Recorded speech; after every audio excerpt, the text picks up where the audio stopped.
So here's the story. Like, this guy was smoking PCP and he crashed his car into the back of an ambulance.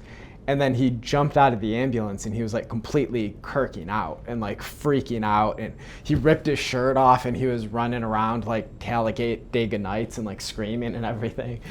And I argued to the jury that while all of those behaviors are unusual, we don't know what his baseline is. You know, the four corners of their evidence was just that this guy was acting so unusual that he must have been intoxicated. But that's not the way that the law applies to the facts. It's the government's burden to provide specific evidence as to intoxication, and they couldn't. So even though he was behaving in a very bizarre and even a reckless manner, he wasn't charged with acting bizarre or acting recklessly. He was charged with operating that vehicle under the influence of drugs, and they couldn't prove that beyond a reasonable doubt. So he got acquitted of that.